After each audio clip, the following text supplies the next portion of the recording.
चर्चेचा विषय राहिलेला आहे. राजन साळवी नेहमीच निष्ठावान निष्ठावान स्वतःला म्हणायचे आणि आता निष्ठावान असणारे राजन साळवी अखेर आपली निष्ठा सोडून जात आहेत. त्यावर काय प्रतिक्रिया असेल? असं आहे की राजन साळवी नेहमी मी एकमेव निष्ठावान म्हणायचे, मी एकव निष्ठावान. आता स्वतःला बिरुदावली जेव्हा एखादा माणूस लावतो त्यावेळेला लोक सुरुवातीला तेच लोकांना अप्रूप वाटतं, पण नंतर तो विषय हा लोकांच्या दृष्टीने चेष्टेचा होतो. आता उद्या किंवा आज आपण म्हणता त्या पद्धतीनं राजन साळवींचा जर पक्षप्रवेश झाला तर हे राजन साळवींनाच विचारा की आता ही बिरुदावली तुम्हाला लावावी का, हे त्यांना विचारा. तर पण दोन्ही सामंत बंधूंनी शिवसेनेत त्यांचं स्वागत केलेलं आहे. आमचे कुठेही मतभेद नसतील असं त्यांनी स्पष्ट केलेलं पाहायला मिळतंय. असं आहे की भारतीय जनता पार्टीमध्ये देखील स्वागत होणार होतं, तिथे काय झालं?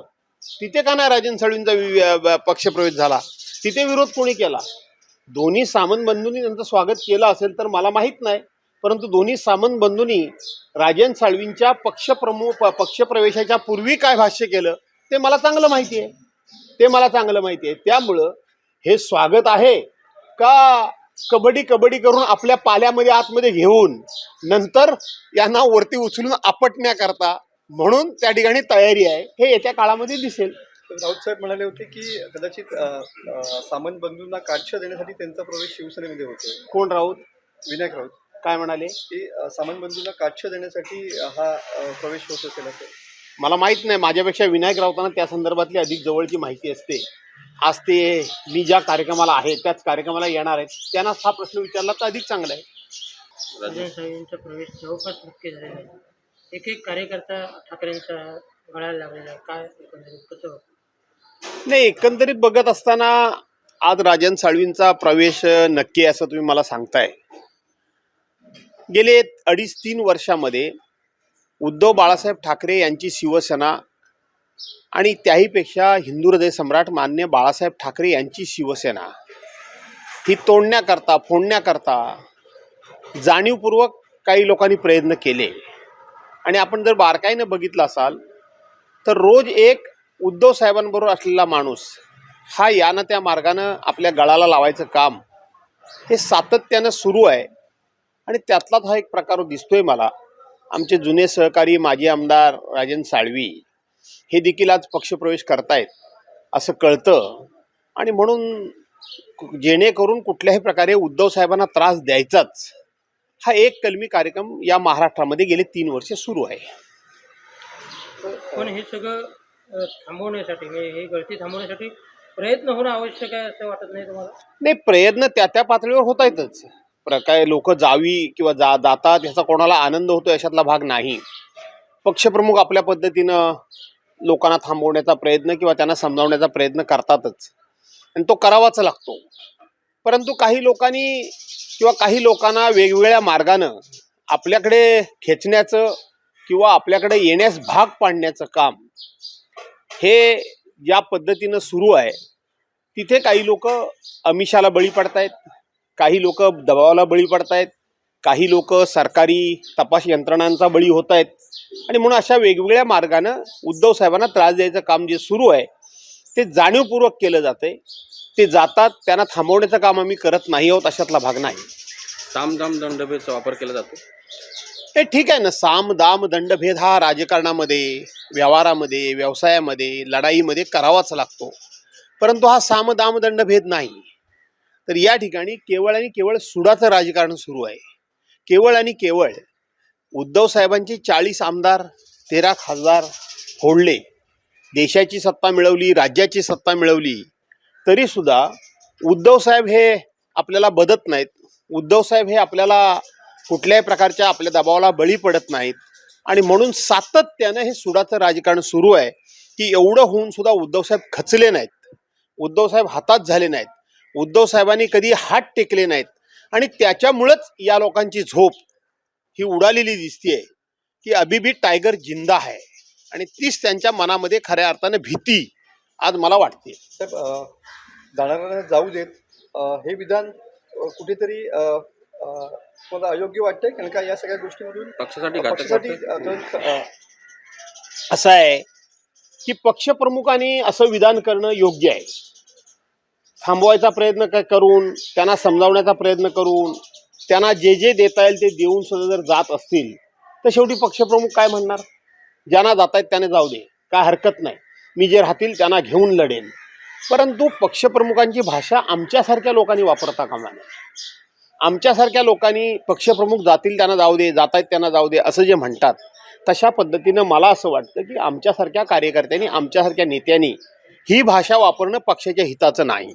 आणि म्हणून कालसुद्धा मी सांगितलं, सर्रास जातील त्यांना जाऊ दे अशी भाषा वापरणं योग्य नाही.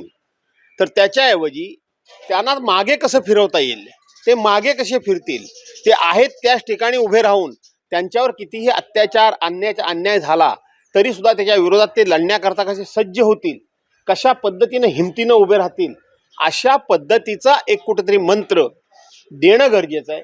सर्रास आम्ही पक्षप्रमुखांनी म्हणणं वेगळं आणि आम्ही म्हणणं वेगळं, जातील त्यांना जाऊ द्या असं म्हणणं हे मला वाटतं लोकशाहीच्या दृष्टीने योग्य नाही. सर हम करे तो रामलीला, तुम करे तो रामलीला, हम करे तो कार्यक्रम ढिला, असे दुहेरी मापदंड योग्य नाहीत असं जितेंद्र आव्हाडांनी ट्विट केले संजय राऊतांच्या वक्तव्यावरती. मला माहीत नाही जितेंद्र आव्हाडांनी काय ट्विट केलं, मला माहीत नाही संजय राऊत काय बोलले. संजय राऊत हे आमचे मुख्य प्रवक्ते आहेत, ते काय बोलतात त्याच्यावर मी कधीही प्रतिक्रिया देत नाही. परंतु आता हे आपसामध्ये अशा पद्धतीनं मी बोललो म्हणून तुम्ही बोललं पाहिजे, तुम्ही बोललात म्हणून मी त्याला उत्तर दिलं पाहिजे, हे काही अपेक्षित आहे किंवा ह्याची आवश्यकता आहे असं मला वाटत नाही. आणि म्हणून शक्यतो आपल्याला आपल्या मित्रांजवळ संघर्ष कमीत कमी कसा करता येईल, संघर्षच जर करायचा असेल तर विरोधकांजवळ आपण करूया अशी माझी धारणा असते. परंतु दोन्ही नेत्यांनी काय बोलले ह्याच्याकडे हे मला माहीत नाही, त्याच्यावर मी काय भाष्य करू इच्छित नाही. तर काल नितेश राणे असं म्हणाले की सिंधुदुर्गात फक्त महायुतीच्याच नेत्यांना निधी दिला जाईल, यापुढे लिस्ट मी वाचूनच मंजूर करणार आहे. कोणातरी चांगल्या माणसाबद्दल काहीतरी विचारा. सर ज्या पद्धतीने सध्या ऑपरेशन टायगर सुरू असलेलं पाहायला मिळतंय, यामुळे एक एक शिलेदार कमी होताना या ठिकाणी पाहायला मिळते उद्धव ठाकरे गटात. असं आहे, ऑपरेशन टायगर म्हणजे काय? ऑपरेशन टायगर म्हणजे उद्धव बाळासाहेब ठाकरेंच्या पक्षाचे लोक, त्यांचे आजी माजी लोकप्रतिनिधी फोडणं म्हणजे ऑपरेशन टायगर असा त्याचा अर्थ होतोय. मला या गोष्टीचा नक्की आनंद आहे, मला अभिमान वाटतो उद्धव बाळासाहेब ठाकरे यांचा. कारण त्यांचे 40 आमदार फोडले, 13 खासदार फोडले, अनेक नगरसेवक आजी माजी नगरसेवक फोडले, अनेक पक्षाचे पदाधिकारी फोडले, तरीसुद्धा त्यांची माणसं फोडण्याकरता म्हणून टायगर ऑपरेशन म्हणावं लागतं. याचा अर्थ आजही महाराष्ट्रामध्ये एकच टायगर, ते म्हणजे उद्धव बाळासाहेब ठाकरे, हे विरोधकांना मान्य करावं लागतं. याचा मला आनंद आहे, याचा मला अभिमान वाटतो की शेवटी टायगर हे उद्धव बाळासाहेब ठाकरेच आहेत, त्यांचा पक्षच टायगर आहे. आणि म्हणून पक्ष फुटताना जरी वाईट वाटत असलं तरी ज्यावेळेला टायगर ऑपरेशन म्हणतात त्यावेळेला टायगर म्हणून उद्धव साहेबांचाच उल्लेख करतात, याचा मला अभिमान वाटतो. पुरेसा सन्मान देण्याचं आश्वासन त्यांना देण्यात आलेलं आहे. मी तुम्हाला सांगू का, आज ज्यांच्या पक्षातली माणसं जातील ती गेली म्हणून त्यांना फार काय खेद वाटणार नाही. ज्यांच्या पक्षात जातील त्यांच्या पक्षात ती लोक आली म्हणून त्यांना काय आनंद फार काय आनंद वाटणार नाही. याचं कारण असं आहे, आता कोणाचीच गरज शिल्लक राहिलेली नाही आहे. आमच्या पक्षामध्ये या म्हणजे आमचा पक्ष मजबूत होईल, आणि म्हणून ज्यांच्या पक्षात ही लोक जातील त्यांना गरज नाही. ज्यांच्या पक्षातून ही लोक जातील त्यांच्या पक्षाचं इतकं अतोनात नुकसान झालेलं आहे, तेही असं मनाची तयारी करून असे आहेत की आता होऊन होणार आहे काय, झालंय नुकसान, त्याच्यापेक्षा आणखीन काय मोठं नुकसान होणार आहे. त्यामुळं जाणारानी आणि येणारानी आपण जाण्याची वेळ आणि येण्याची वेळ ही आपल्या दृष्टीने योग्य आहे का याचा विचार करून आहेत त्याच ठिकाणी थांबणं योग्य आहे.